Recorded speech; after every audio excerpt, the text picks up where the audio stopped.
hotel. There's a lot of fancy schmancy hotels here. Up ahead of us is the hotel that the Obama stayed in before they moved into the White House.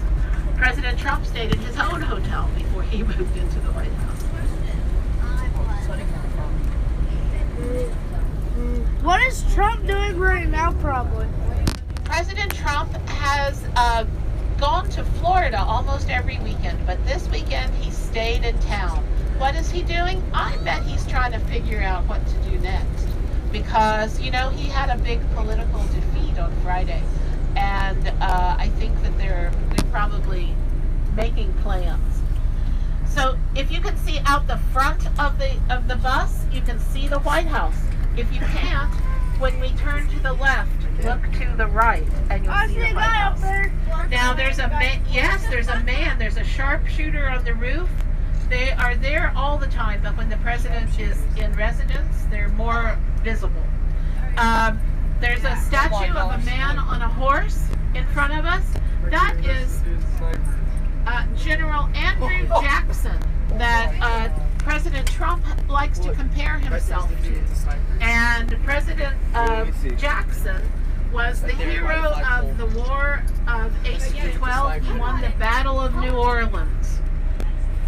Now, some people think that if you're on if it's an equestrian statue, a horse statue, and 1 foot is off the ground, that means the person riding the horse was wounded.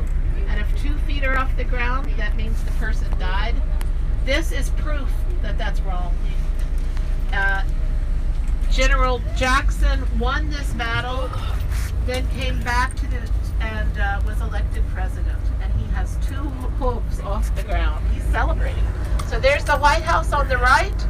There's the White House on the right. They're so close. And on the left is the yellow church I was telling you about. That's probably the oldest working church, continuous church.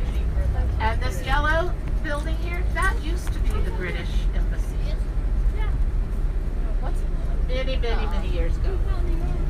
Have you heard of Dolly Madison?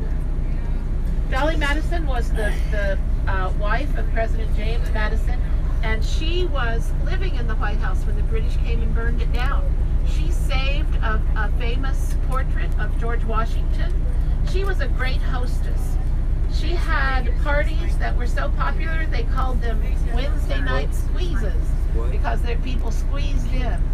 She lived the end of her life in this yellow house ahead of us here to the right. Some people eat Dolly Madison ice cream. Dolly Madison lived in that house.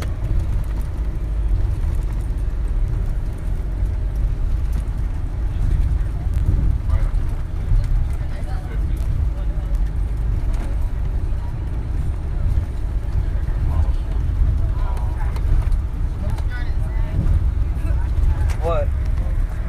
I'm streaming again if anybody wants to watch it. Dude, there was a stop on WTF. All right, ladies and gentlemen, our next stop is going to be the Holocaust Museum. Have you studied the Holocaust? No. All right, the Holocaust was a horrible time in world history. It happened during World War II, when the Nazis in Europe killed 11 million people just because they weren't what the Nazis liked. Now, 6 million of those people were Jews. The rest of them were all different types of people. They might have been handicapped. They might have been gypsies. They might have belonged to another church like the Seventh-day Adventists. They might have been communists. They might have not been communists. They might have been a Catholic priest. They killed people that they disagreed with. We're going to go to a museum that commemorates that horrible time in our history, and their motto is never again. The idea is that people will go to this museum and learn about the horrors that happened, and then not allow genocide to take place again. This building on the right that we're passing is a famous old hotel. It's called the Willard Hotel. In In that hotel, the Reverend Dr. Martin Luther King wrote his I Have a Dream speech. A woman named Julia Ward Howe wrote the Battle Hymn of the Republic. You know that song, "Mine eyes have seen the glory of the coming of the Lord." And President Grant ate lunch there so often that people would hang out in the lobby waiting to hit him up for favors. That's how the word lobbyist got started.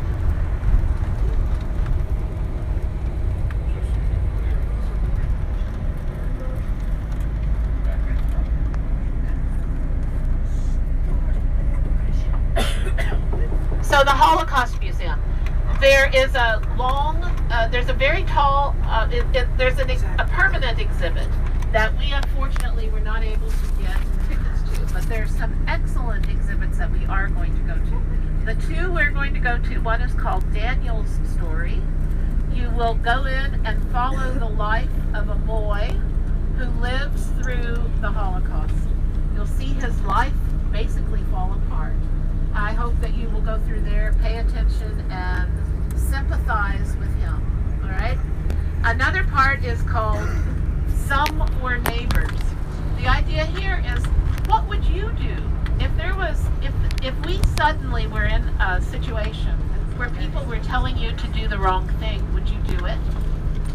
Would you fight back? Would you fight back openly?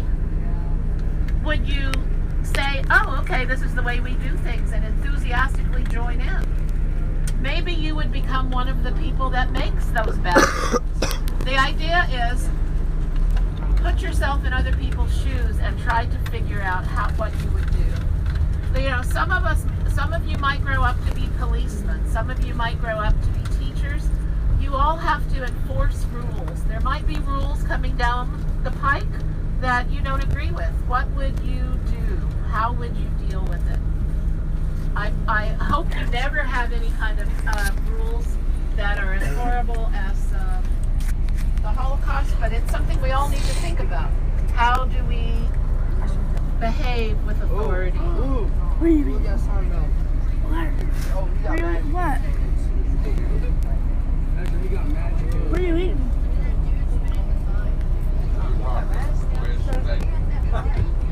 Can I have a goldfish, please? So I want to see how it's looking. I want to see how it's looking. It's actually worthwhile. All right, ladies and gentlemen, tomorrow you're going to go to some of the Smithsonian museums. There are 20 different Smithsonian museums, and we're driving between two of them right now. The one on the left is not very interesting looking, but it's got great stuff in it. It's the American History Museum. It has the Star-Spangled Banner. It has Dorothy's Ruby Red Slippers. It has old cars and trains. It has Julia Child's real kitchen. It has a big exhibit on wars. It has first ladies' dresses. It's really cool. It's my favorite museum, but I'm a history nerd. All right? Now, on the right, do you see this building on the right? It's very unusual looking, isn't it? Yeah. That very unusual looking building.